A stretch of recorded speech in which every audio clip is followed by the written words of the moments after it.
Good morning, student. This is the second part of the chapter What is Democracy? Why Democracy? Class 9, subject Social Science. Student, in this portion, we shall begin from page number 3 and our heading is Features of Democracy. Before I start making explanation of this particular section, I want to take you back to the first part, where in the last section of the first part we made our effort to have a simple definition of democracy. We tried to have simple definition, and that was that democracy is a form of government in which rulers are elected by the people. Student, I'm repeating this definition and I'm going to highlight some of the word. Democracy is a form of government in which rulers are elected by the people. So, three keywords: rulers, elected, and people.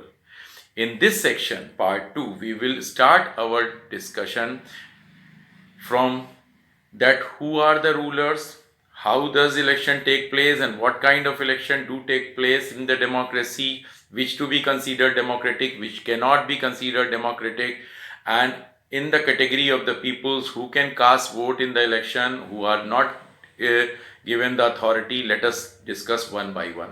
So our first point of consideration is, as per your textbook given on page number 3, that what kind of rulers we are talking about, who should be elected by the people and given opportunity to take decision on the people's behalf and to work for the welfare of people.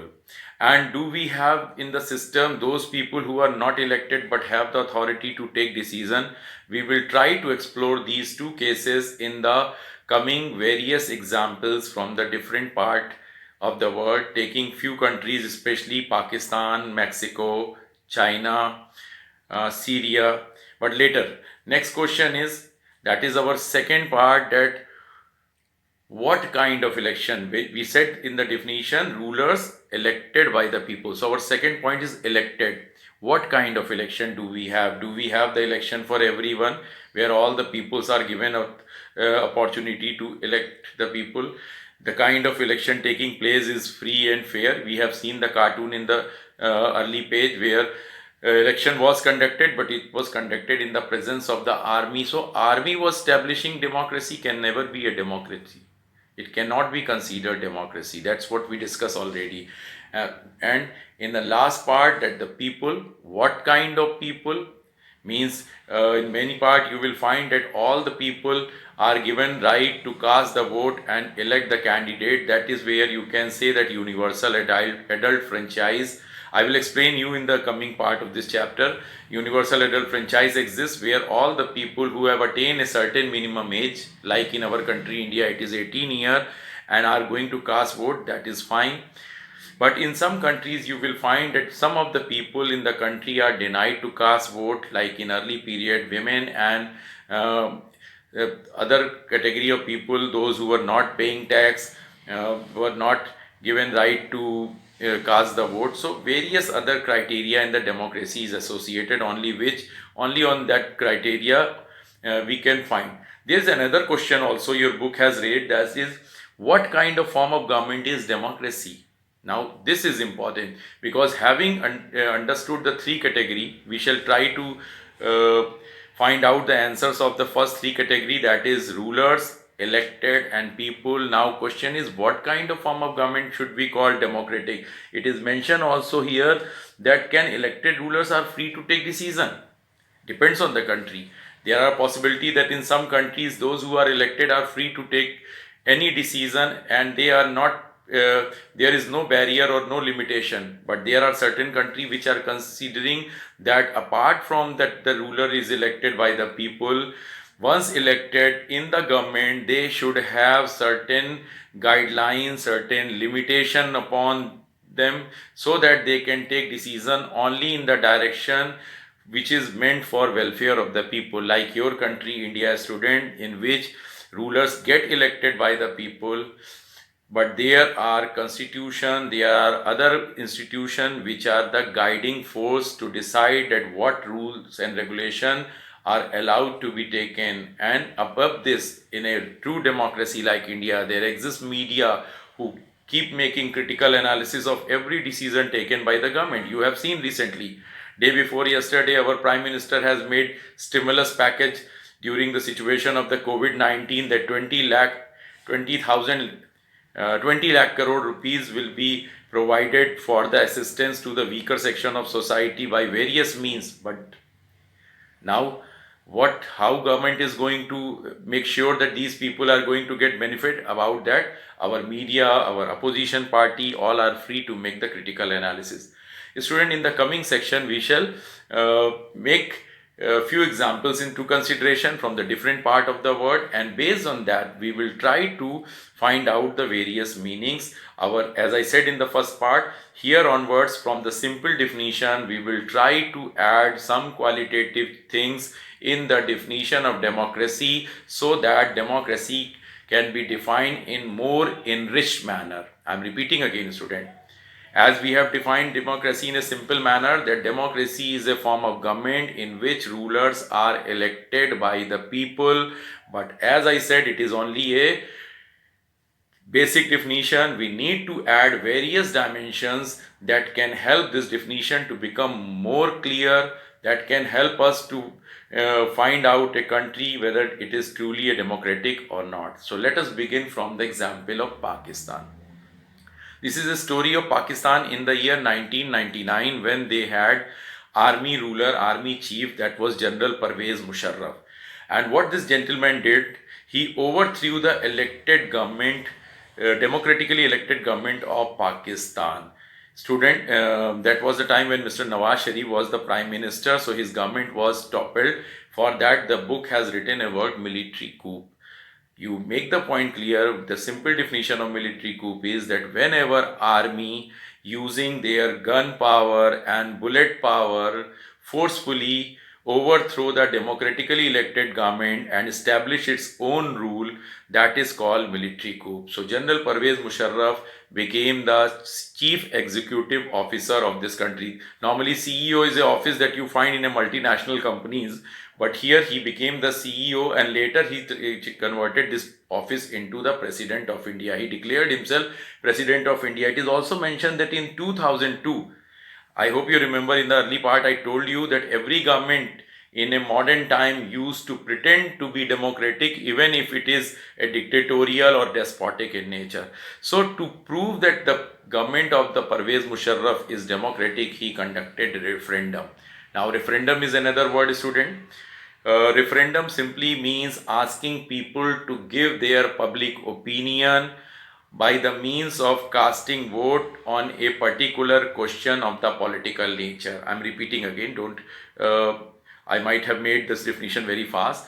Whenever from the government side, from the ruling side, a particular question is asked to the people, and people are expected to give their opinion in the form of saying yes or no, is called referendum. So just to show the work, just to show this entire word that the government of the Pervez Musharraf was democratic, Pervez Musharraf conducted referendum in 2002. After this referendum, he could manage to declare that his government was democratic. However, within Pakistan, the media, the activists, those who are supporter of democratic values and democratic principles, and human right activists, because many people were subjected to the brutality during the regime of the Pervez Musharraf, all criticized the government of the Pervez Musharraf, but it didn't change the rules in the Pakistan. Pervez Musharraf in 2002 and now issued a legal framework order. And what legal framework order it is mentioned is that he changed the constitution of Pakistan to the manner that it was suitable to his own working and ruling, without being any objection from any corner, be it Supreme Court there or any other authority. So Pervez Musharraf ensured that he is going to rule without any objection. He also gave, in this constitution, he gave himself the power to dismiss the assemblies, be it National Assembly or Provincial Assembly in the Pakistan. The cabinet member was now made under the control of the National Security Council, which is under the control of the army itself. So you can say that here it was also the indirect control of the Pervez Musharraf government. Further moving to another point, that it is mentioned here that election conducted now. Election conducted, people could cast their vote. Elected member came to the power, but they were only the puppets, because real power was not in the hand, and any time the president could have removed. That is how you can say that the Pakistan got the government after election. You can get all those 3 points. Rulers got elected. Rulers in Pakistan got elected in the National Assembly and in the Provincial Assembly, but where there was real power, they were simply a puppet. So you can say that this kind of rule in the Pakistan cannot be considered a democratic form of government. Student, this is also interesting for you to know that it is written that in your book that there are many countries in the world where such thing happened. It was not only Pakistan. Burma, Myanmar is another case where a lady Aung San Suu Kyi had to make the struggle to ensure that the army rule get over and people get final right to have a democratic setup in the country.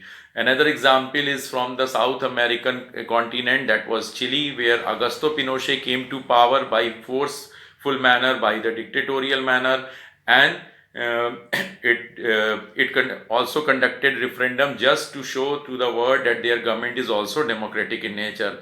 Many more are also present in the world, but student, I am uploading this video on the YouTube, and to avoid controversy, I am not taking the name. Anytime when we shall meet physically, we will be discussing more that what kind of the nature exists in many other parts of the world. There are many countries. Now you try to explore yourself, but I would not be making any statement on the recorded video just because it would be creating unnecessary controversy. Our objective is not to create controversy. Moving ahead, student, that's how on this basis we are going to draw conclusion written in bold colors on this page. That is, in democracy, final decision taking power must be within the elected representative. So by the example of Pakistan, we have learned one thing, that it is only democracy. It cannot be called democracy as per the basic definition that democracy is a form of government in which rulers are elected by the people. Rulers should have the final decision taking power. Make it very clear in your mind. Rulers should have the final decision taking power. Please read it in your textbook. In democracy, final decision taking power must be within the elected representative. Student, now moving to one of the cartoon. As I said, cartoon are another means by which we need not to write so much of the text and we can be going through. There is a cartoon in which democracy is shown in a form of women and being surrounded by the crown of leaves. And on this crown of leaves, please go through this. You can find that she is knocking on the door of the country called Syria, and she is wanting to enter. It means democracy is wanting to enter into the Syria. But there is Al-Baath party, ruling Baath party, whose ruler is asking democracy to submit the form under which you can expect that every condition is likely to be undemocratic. And what this gentleman is expecting him, it is written, please read it. No entry before you fill the form and become a member of Al-Baath party, means democracy itself is expected to become the member of Baath party, so that she cannot be expecting anything on the rules, on the set definition of democracy. Rather, she is likely to be as per what dictator in this country is wanting. So you can say, if democracy will accept this form and conditions over here, she will herself not remain democratic. Thus, this you are being asked few questions also. Do you think that cartoon could apply to China or Mexico? We will be discussing the case of China in the coming example, and then definitely we will discuss that does it apply to there, and what about Mexico? Again, as I said, Mexico is another example to be. After that, we will make the critical analysis of these two questions. What does the crown of leaf means? It is the sign of victory that democracy has achieved in different parts of the world for making a government which is suitable to the people of the country. That's how, student, we have made the point clear. Moving to next page, that is page number 5, where there is another cartoons. Please read the cartoon. It is somewhere about the Latin America, student. And you can see that army is shown over here keeping the ballot box where people used to cast the vote in the form of ballot paper, and that is shown written over there, democracy. This cartoon is very similar to the cartoon what we discussed in the first part, where army or soldiers have been providing help to establish democracy. Here it is also the similar case, that using the gun and bullet power, the soldiers are helping democratic rule to be established. Now think again about that question. Democracy is a form of government in which rulers are elected by the people, but what under this kind of pressure from the army, under the fear of the military rule, do you think that people will exercise their voting right in a free and fair manner? It is not expected. That is why you are being asked question like, do you think it applies to the Pakistan situation as well? Of course, Pakistan, when conducted referendum, the situation could have been almost like this. That's why media personal and human right activists has to make lot of noise. It was many press reporters gone missing. They were killed or eliminated because they were raising voice against Mr. Pervez Musharraf government. Various situations. Think of other countries where this could apply. Many more countries are there, but as I said, that I will not give any example from the present because I'm afraid of making the things controversial. I don't have any intention of making it controversial. You can be discussing with your teacher on the online classes, student. Now, based on this, we are moving to another topic, that is free and fair election. Before that, I want to remind the last point, which is written in bold letter. In a democracy, the final decision making power, I'm repeating it, final decision taking power must rest with those elected by the people. Did you find in Pakistan? It is clearly mentioned that those who got elected did not have the final authority. Rather, the president had the final authority who was not elected. So those who were elected had no final decision taking authority, and those who did not get the person who did not get elected by the people, though, has all the authority. How it can be a democracy? Moving to the another section, that is free and fair electoral competition. Take the two examples here in China. Student, you will be surprised that in the China there is a generally election take place after every 5 years. There is no such problem, and this election take place for the country's parliament, which actually this country's parliament, that is called National People's Congress, which actually appoint the president.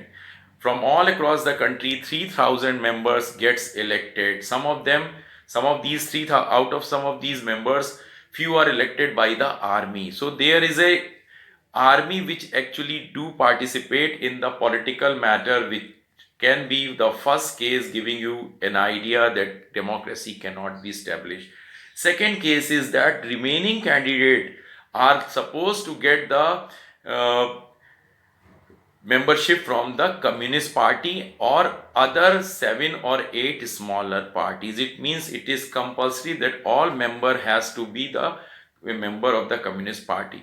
So now it is very clear that there is any member is going to be, maybe the member will be changing in the National Congress, National People's Congress, that is the parliament of the China, but party will remain same. There is no opportunity for the opposition. Can you expect a democracy? Look at your country, India, how good it is. Our government, which is ruling upon the people, is always afraid that in the coming election, if they will not do good, they might be losing their power and another party will come. That's you see in Uttar Pradesh. Sometime you find that it is the Samajwadi Party rule.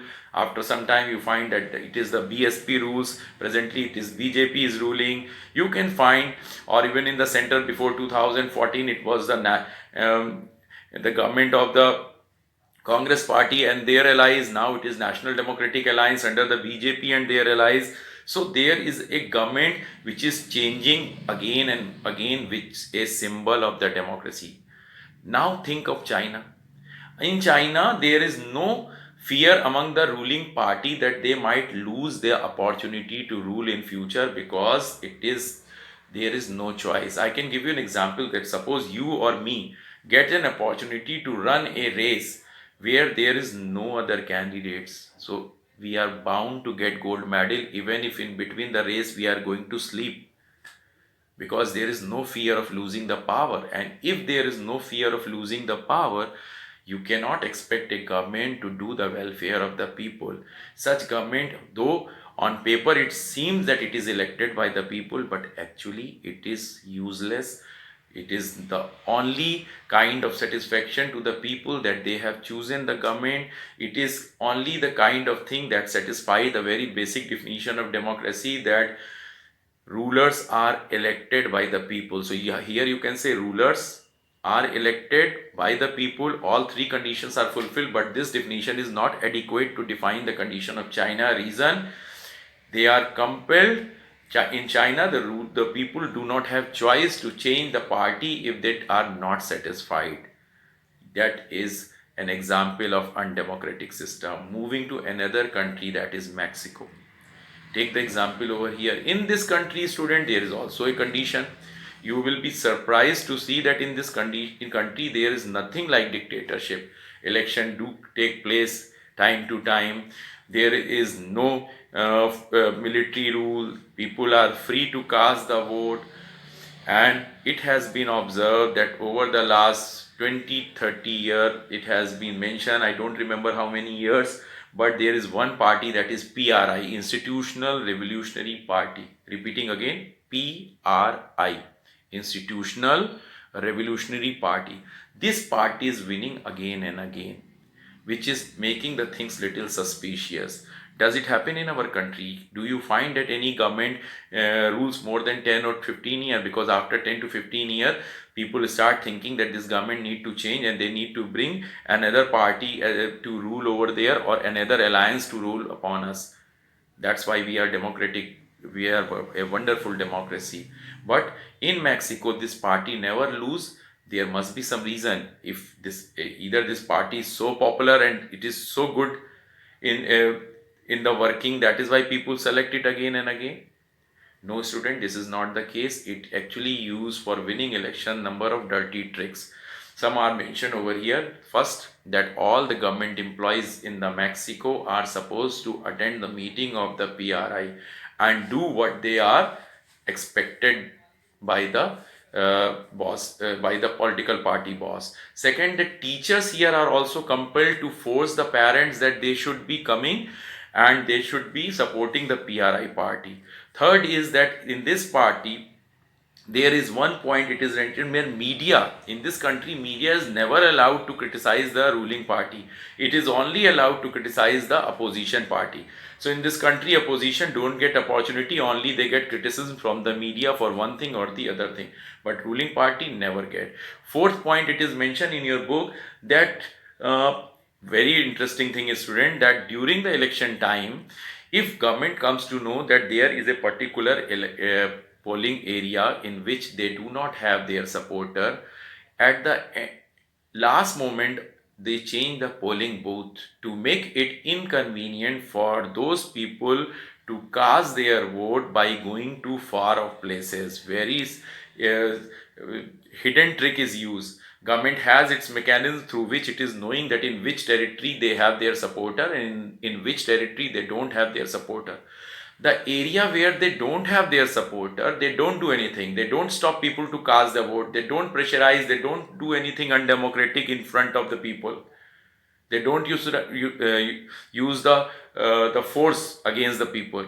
They simply do one thing. At the last moment, they change the polling booth, which is far away from the residence of these people who are against the government, and then people get discouraged to cast the vote. And last thing, that this party use lot of money to win the election.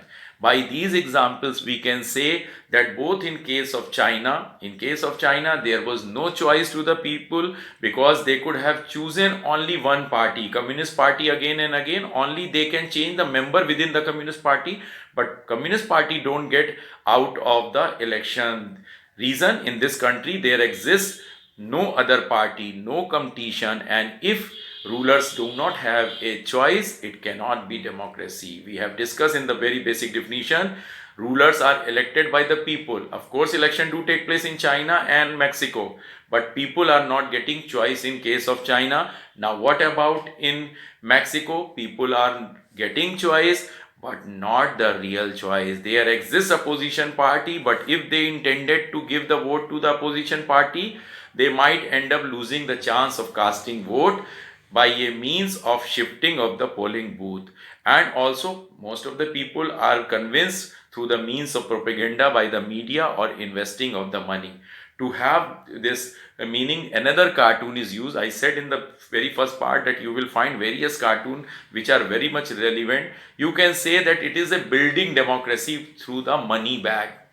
Money bag has been shown, which is representing the situation of the Mexico or many other country where ruling party use lot of black money. I'm sorry, student. Lot of black money to get the support from the public. They use various things, including democracy like America, where during the election the money plays important role. We will discuss in the class 10. That is why I am mentioning the name of America. There is nothing to be afraid of saying that America used this trick also, but in spite of that, there exists democracy. It is a case in which you will find that conditions are not very conducive to be considered these cases as democracy. Let us read what the cartoon is asking. The cartoon was titled Building Democracy and was first published in Latin American publication. What do you money bag signifies here? I already made the point clear. Money bag is signifying that the ruling party is using to do the propaganda through the media. Could this cartoon be applied to India? To a certain extent, it has been in various time or in the early decades of 90s and in the 80s. It was found that many times during the election, the rich political candidates, rich candidates from the political parties supposed to distribute the blankets and other things to the poor people just to get their vote. To a certain extent, this cartoon is applicable to our country India.